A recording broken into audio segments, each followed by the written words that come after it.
Happy anniversary. That's right. That is a great response. I'm Chris. If we haven't met, I'm so glad you're here. And if you just got here on accident today, this is our church's 40th anniversary. Happy birthday, happy anniversary. We're so glad you're here. Be excited. There's more of the worship, us together with the team here in a few minutes. I'm so excited. We're all here together. I was thinking about anniversary celebrations. I don't know if you've been to any that you just really enjoyed. I think back, what makes a good anniversary celebration? And I guess not to be overly simplistic, it's just really a bunch of old people getting around talking about life, right? Like, come on, that is right. You're telling stories, you're passing on wisdom. When you celebrate an anniversary, you sit around with somebody who's done something, a marriage, a life, a church, for a really long time.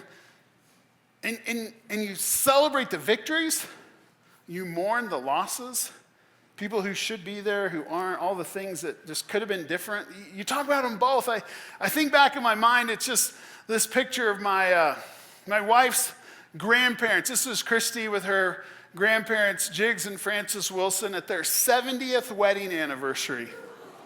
That was an amazing celebration. It was several years ago, and now they celebrate their anniversary in heaven with Jesus, and we're here today to celebrate.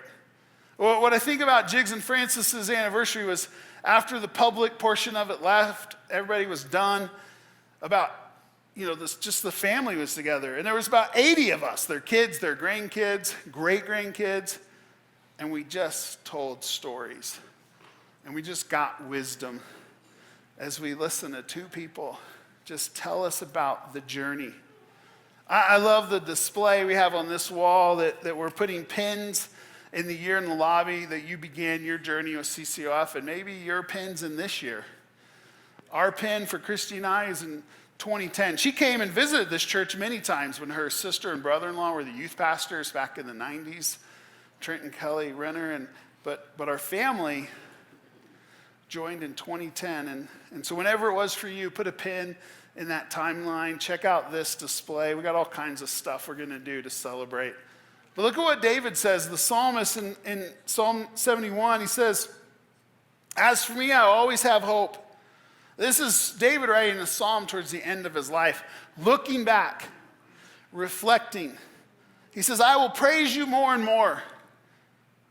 My mouth will tell of your righteous deeds, of your saving acts all day long, though I know not how to relate them all." As a church family, we can relate to that. We can't even remember all the great things God has done, how to relate all of them. He says, "I will come proclaim your mighty acts, sovereign Lord, your righteous deeds, yours alone. Since my youth, God, you have taught me." And many of us, that's our path. "And to this day, I declare your marvelous deeds." What has God taught you? David's talking about the things God has taught him. Many of us, our lives, or now we're in this season of life. Maybe it's new for you, but God's taught you things, hasn't he? What would you call your mighty deeds, the mighty acts of God that you've seen in your life, his righteousness shining through your life? What comes to mind when you think about that for you? You know, for David, he had all kinds of things he could remember, miraculous things, and we do too if we stop and think about it, don't we? What has God taught you? What would you say are the mighty acts God has performed in your life? Bring them to mind. In fact, since David says, "To this day I declare your marvelous deeds," it feels appropriate to share those, because that's what we're called to do, is to declare the mighty deeds he's done in our lives, the righteous acts, the power we've seen of his displayed. We're to share it with those around us. So I think we should do that, because if you can't share what God's done by somebody sitting by you at church, how are you going to do it outside? So just turn to the person next to you. Maybe you know them, maybe you don't. Just say, "Here's something God's done that's been amazing in my life. Take about 20 seconds, and then the other person, take about 20 seconds. Just, what's God doing? What do you remember him doing in your life, your journey with him, his mighty acts? Share that with somebody just right now. Go for it.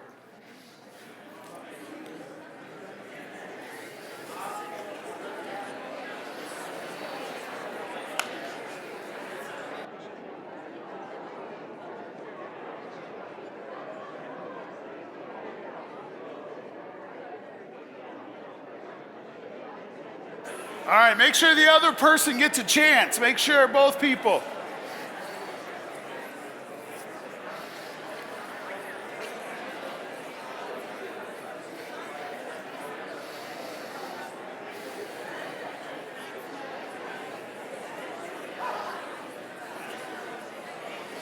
All right, good job.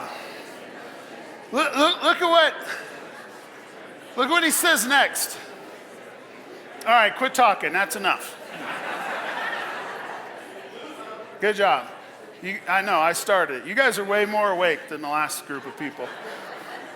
Look what he says at the end of this section. Even when I am old and gray, do not forsake me, God, till I declare your power to the next generation, your mighty acts to all who are to come. From the very beginning of Christ Church of Flagstaff and until today, we are telling him and have told. Some of you were the earlier generation. We tell the next generation. That's what's happening. Dozens and dozens of kids just right next door. At next service at 11:30, there's going to be 50 or so middle school kids learning of God. Some of you are their leaders. And tonight, there's going to be a horde. It's the only word for this many high schoolers, hordes of high school students eating dinner and in this room and worshiping, connecting in their small groups. At the corner, I taught at the corner last Sunday night. There was almost 200 students jammed into a room for 150.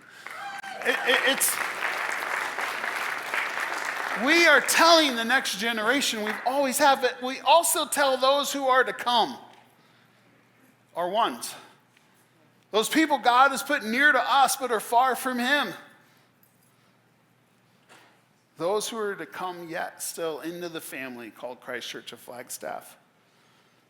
We are to talk about the power of God. And that's what we celebrate together, this 40 years of ministry and impact here in Northern Arizona and around the world through our partners. We have always been about helping one another follow Jesus. You may have noticed, it's not 1984 anymore, is it? The world's a little different. The world's different in some really great ways and some really not so great ways. The times have changed, and even our language or how we describe this, but this mission has never changed. To help one another. This is Stacy. This summer in August, Stacy was baptized right here. You see that it's our baptistry. Stacy came to this church looking for something, looking for Jesus. And she's found him, and she's found life-changing relationships. She's growing. She's living selflessly. And if you stick around, you'll see her by that door probably next service, handing out communion, welcoming people as they come in. Her life is changing as we are helping her find and follow Jesus. Here's the best, not the best part. Here's the thing that I'm super excited about is Stacy already is asking questions of like, I have all these people who don't know Jesus in my life. How do I help them find this? Her ones are going to be impacted, and then their ones. Because this is what we do. This is what God does through us. This is why we're here. And we're here because in the summer of '84, a family heard God's call. Jim and Phyllis Dorman and their 3 young kids moved to Flagstaff with just one relationship and started to build more relationships. And that first Sunday in November, they held their first services. And I asked Jim to come, and we're going to have a conversation, and he's going to share about some of those things. But as he does, would you just stand and honor him and thank our founding pastor, Jim Dorman.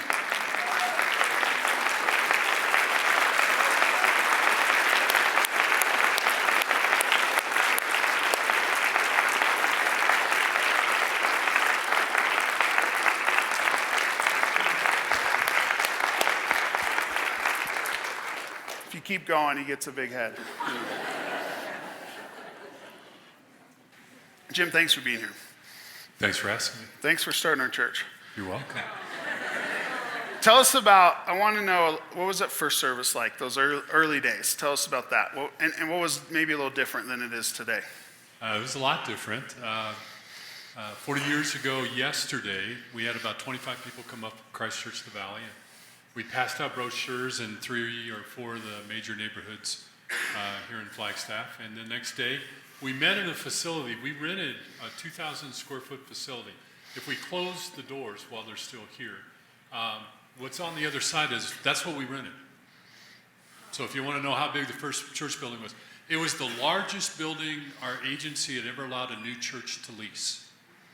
And it was 2,000. And in that building, we had a place where we could do worship. We blocked it off where there was a storage area, then nursery and office. The first Sunday, we had about 65 people there. The next Sunday, we had about 35 people. Now, when you think 35 people, that was about 15 to 18 children. So our worship service was about 20 people. I counted, there's 23 in there now. So that's all we needed to accommodate at that time. And services were, I had preached 2 sermons in my life. So you'd only preached 2 sermons before you started the church? Huh. And it was evident. I never heard that before. You didn't say that last service. Oh, it was great. We used to have a lady. We started taping from the very beginning. Yeah. And after a couple of years, she would always take the tape to her friend. And then one day she was running late. She grabbed a tape and gave it to her friend. And she said her friend listened to it for about 5 minutes and brought it back. And she said, I don't like this guy. She says, the same guy. And she said, no, the one you've been giving me, I can kind of tolerate him, but that guy's terrible. So well, that checks out. Preaching was terrible. Worship was me and my guitar, so it was terrible. So yeah, in spite of it, then that's when we knew it was a God thing. Good job. What were some of the biggest challenges you faced in those early years, and how did God, I mean, obviously they were overcome because we're here. Yeah, Chris gave me these questions, and the problem was when Phyllis and I were talking about it and different things, they were innumerable as far as challenges, because I'd never started a church before, but I narrowed it down to the 2, and I just want to hit one briefly, and then I'll come back and talk about number 1. That was the greatest challenge. Number 1 is I learned that God would allow the ministry to exceed my level of spiritual maturity. You ever find where ladies and pastors get in trouble? It was because somewhere they quit growing. Now, I also mentioned that to you because in your life, God kind of knows what you're going to be facing in the next 5-10 years. He'll give you time to get ready for it, and then you kind of experience it as a storm. And if you don't want to get ready for it, he'll let you experience it as a tsunami. Okay, so make sure that we're growing in our relationship. That's the one. But the most difficult was, Carrie was about 3 weeks old when we came up, but she was probably 2 weeks old. I'm rocking her, it's 2 a.m. There was no cable. There were 4 stations. The only one that was still kind of active was PBS, and they had a Disney documentary on. And I hear Walt Disney say, my life's mission is taking common imagination into common experiences. Okay? Everybody knew about Snow White and the 7 Dwarfs. He put it in an environment to where you could experience it together. God kind of whispered to me and said, that's going to be your life mission, except you're going to be having to figure out what my vision is and then bringing it into reality to where people and I can experience it together. Now, the reason that's such a great challenge, I'd never started a church before, and I went to Scripture, and there was no place in Scripture. It says in 1984, Christ Church of Flagstaff came into existence, and here are the things I want the pastor to do. See, Moses at least had what? Fire by night and a cloud by day. He knew where he was going. You know, and if he was walking and there was no cloud, he knew he made the wrong turn, all right?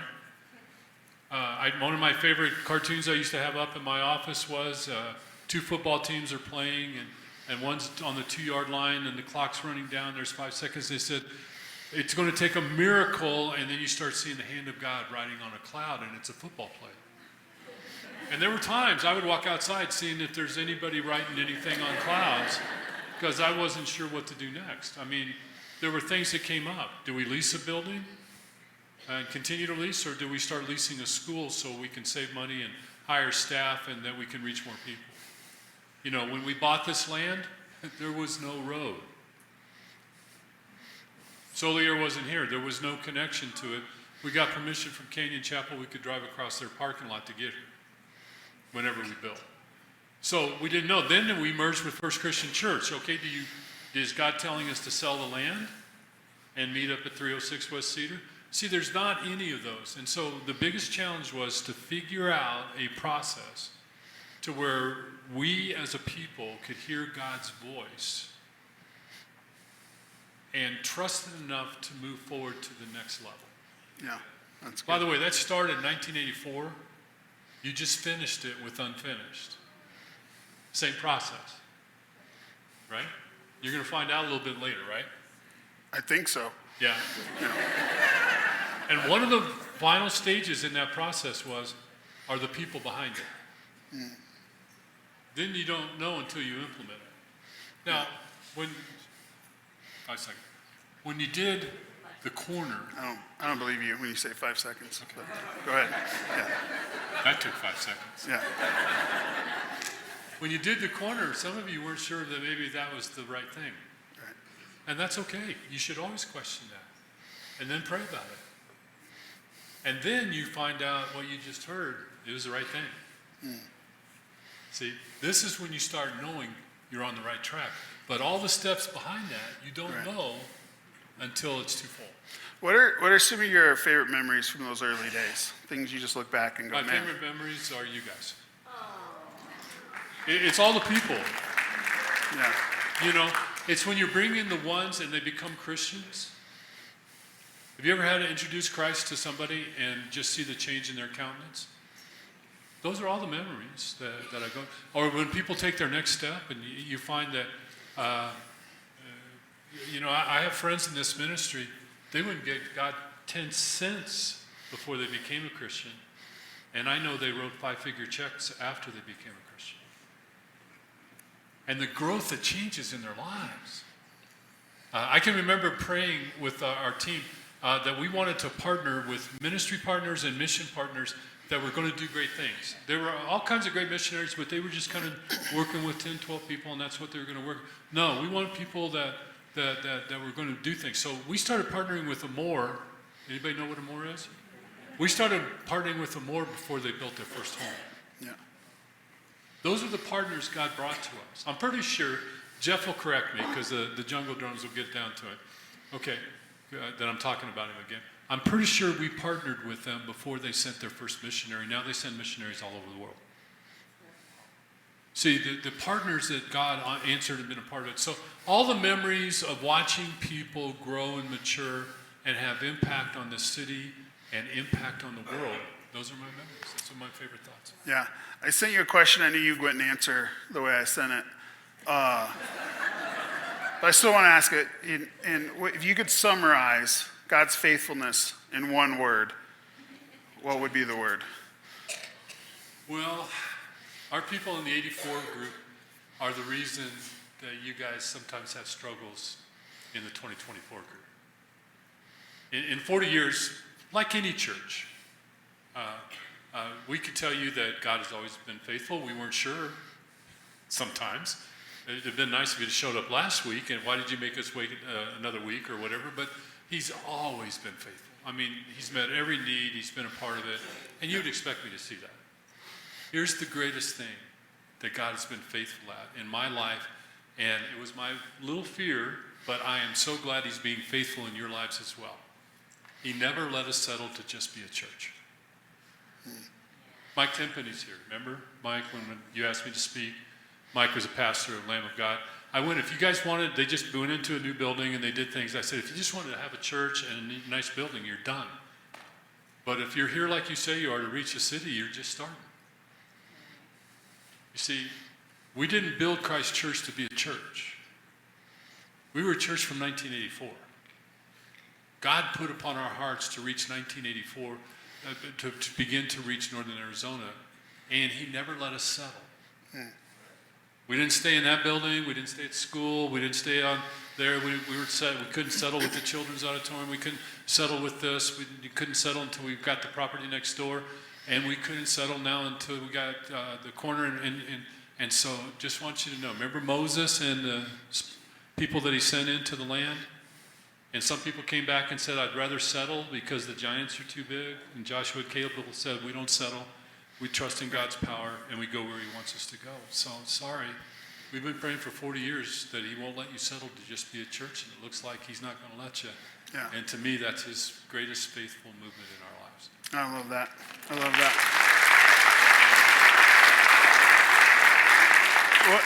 One more question. Your grandkids are a part of our church. Your grandson Will's his first year of college. All the others.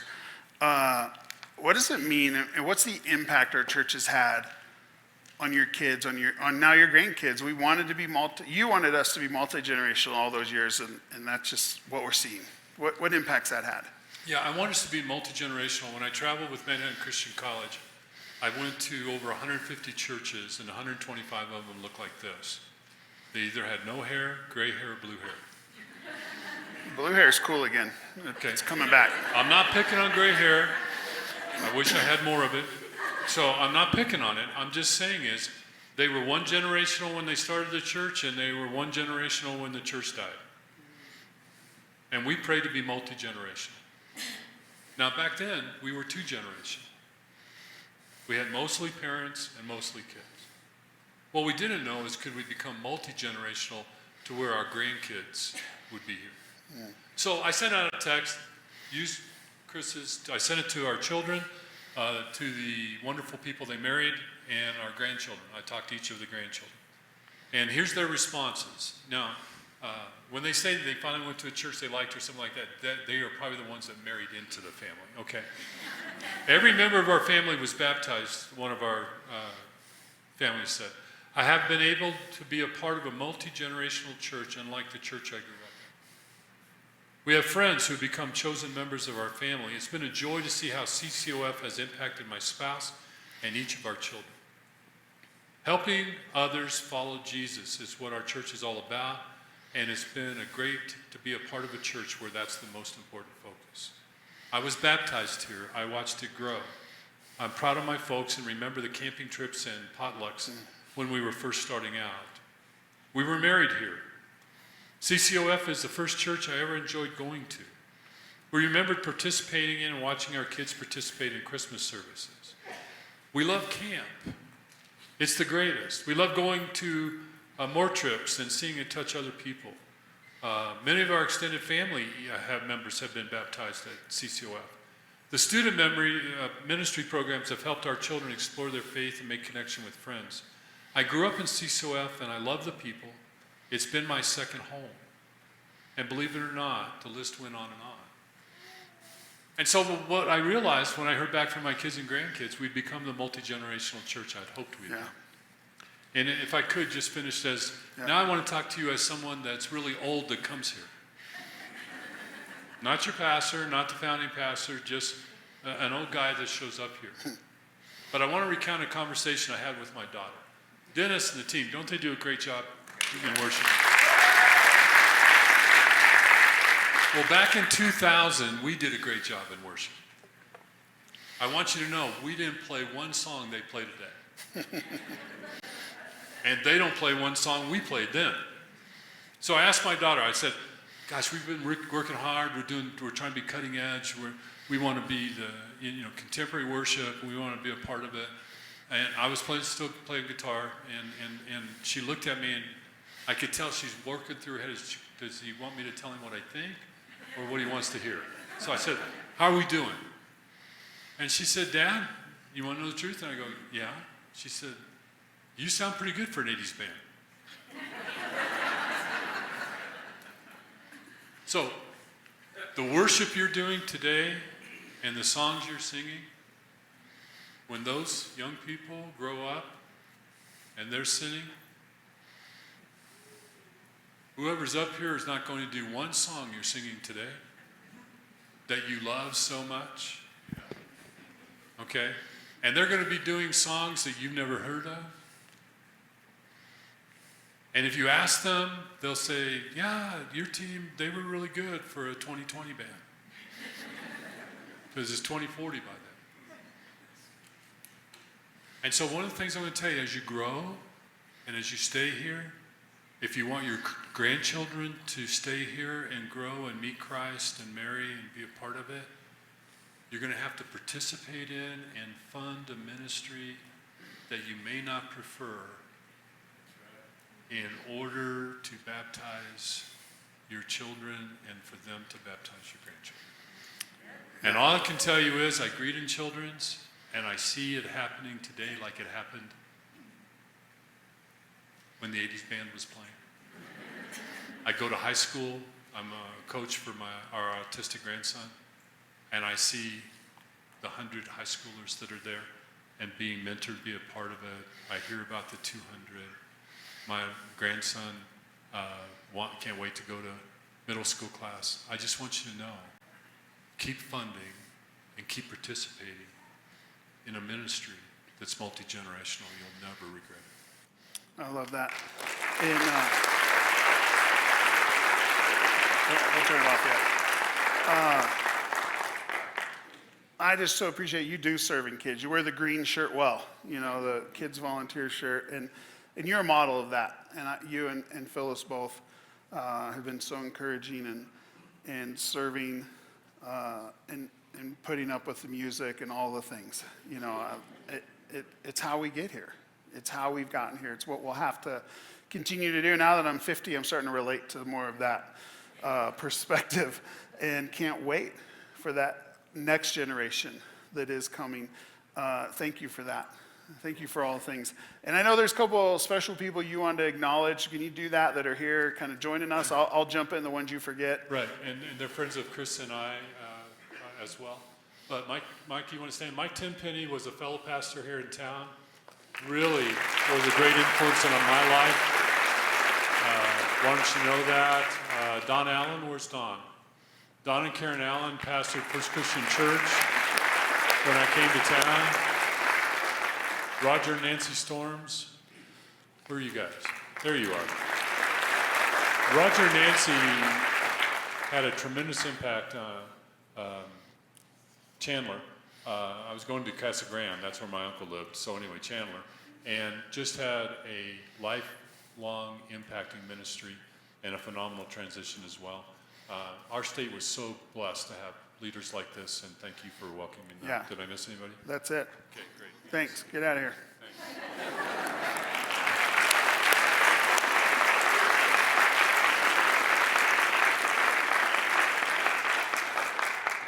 I mean, what a legacy we're a part of, and we get to carry it on. And what we've been just so focused and excited about our unfinished initiative leading into today, this anniversary. It wasn't accidental that these two threads come together here, because what has begun isn't finished. But, you know, in Philippians, God says he will finish the work he started in you. He's talking to us individually. He's actually written a letter to a whole church when he makes that statement in Philippians 1:6. That was the theme of this initiative. That we are unfinished people in an unfinished church on this unfinished mission to reach a community for Christ, to have partners around the world. And we said from the beginning, our primary goal of the initiative was 100% engagement. And it was so amazing to watch so many of you, for Christy and I, to engage 100%. And God, what do you want? And I'm happy to report and just ecstatic to tell you 210 households made a commitment to unfinished. And that is worth celebrating, my friends, because that is just amazing work of the Lord among us. So would you just clap for that? I mean, it's so exciting. 47% of those households who made a commitment in our unfinished initiative haven't engaged in regular financial support to our church. Maybe they have in other places, but here at Christ Church, what we see is almost half of us who made these commitments are new to trusting God in this area of our life. And I just want to thank you Everyone who made a commitment, everyone who's going to give over the next 2 years, all of our gifts, our finances, are taking care of the needs of our church, expanding our building, our opportunities, paying off the corner, blessing Ibero-American ministries and their work to recruit missionaries in South America. All of those things are going to happen because of your commitment, your faithfulness. You're wrestling with God. We did that together. And I just want to honor that and celebrate what God's doing. We've got a video that just looks back and shows us what has been happening these last several months as we've leaned into asking God what he wants from us. Watch this. When something is unfinished, it means it is still in process, being refined, being molded and shaped into something that one day will be final, but is not yet done. We are all unfinished people. We are followers of Jesus, ever striving to look more like him and become more like him. We as a church have an unfinished story. God has done such incredible things at Christ Church over the last 40 years, and he's not done with us yet. He is truly only just beginning. When I heard about Unfinished, I got very excited. I think it's a good opportunity to meet other people, to reach more community. It's not about the building. It's about what's going to happen in the building, right? It is going to be what God is going to do. I mean, I want to be on the front row. We definitely want to be part of it. We want to be part of that, what God is doing with Christ Church. This church is such an outward-focused church that gives so much. There's so many hurting people that come here, and it's just, this is what God wanted. He wanted community. The heart that CCoF has always had, seeing that enlarge and grow, and seeing the way that God uses our church to touch the city of Flagstaff, just, it makes me so excited knowing that we are literally a city on a hill and that we get to have that kind of impact. Just feels like I don't want to be anywhere else. We've had this dream and this vision for a number of years, and CCoF can be that place where there's something for everyone, and there's a home here for everyone. And I see this being a part of that fulfillment of that vision. It's just the theme for all of us. I'm unfinished. You're unfinished. God has so much to do through us, with us, to us, as he's creating us to be more and more in his image. We just bring what he gives us to bring, and God's going to bless it and use it. I think the Unfinished Vision is so much about having a space where we can bring people that haven't been to church before. And I know that's so much of our mission, and that's what the Who is Your One is about, is who can we invite into this. And the space that we're talking about building is all about creating somewhere that's inviting to everybody. I think what excites me too is, we started with this church many years ago. We were the young ones, and now we're the older ones, and we can see the younger generation that's coming in and their enthusiasm for Jesus, for the Lord. For me, Unfinished is a way of redirecting my finances to God's work, because where your money goes, your heart follows. Unfinished means you should surrender control to God because he has the best plan for you. You're kind, you share, and you aren't really selfish. Giving things away that are mine, but they're really, really special. So give them food and give them joy. So many people came before me and sacrificed their resources so that I could be in this church, in this building today. I'm just so honored to get to be a part of doing that for the next generation. I think that we can love the community well, giving for this amazing space that's going to be built, that's going to bring more people to know Jesus.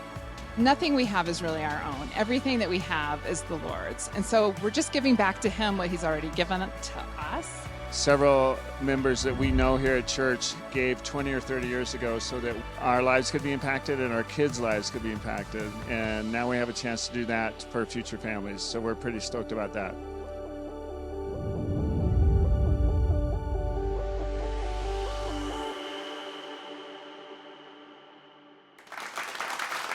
So exciting.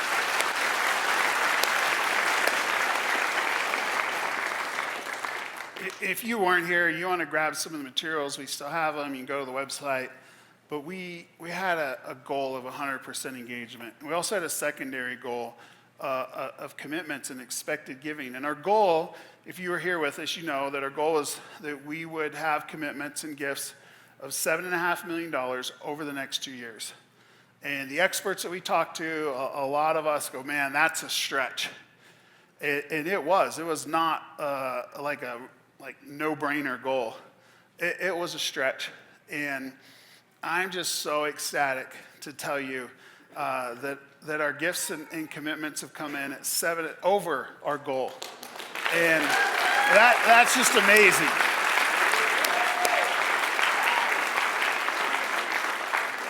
And I don't know how that makes you feel.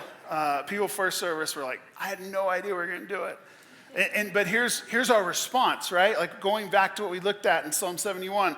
I will come and proclaim your mighty acts, sovereign Lord. This is a move of God amongst us, friends. This was not something we could do by ourselves. He says, I'll proclaim your righteous deeds, yours alone. And that is now this phase that God calls us to as we continue to do the work of sharing what he's given us of the gospel, of our resources, of our time. And these commitments are simply you and I making space for God to show up. Since we made commitments about a month ago, people have stories of incredible things that God just like, here, let me affirm, let me bless. And we have stories of God challenging and things being hard. Circumstances going the wrong direction. And in both, wherever you find yourself, we know God is there. And we know that we will proclaim his mighty acts because he is sovereign. He is the one who is doing this. And we do this on top of the legacy of those who've come before us on this anniversary Sunday. We acknowledge that. And ultimately, we do all of these things on the foundation of a cross. That we go back to the beginning of what God has begun in this church. It was with the sacrifice of Jesus' life on a cross so that we could have relationship with the Father, so that we could experience forgiveness. And we're gonna celebrate that because nothing is more important than that. So take out the elements of communion that you were given as you came in. Communion is something we do every single week as we gather as a church family here at Christ Church. And this week is no different.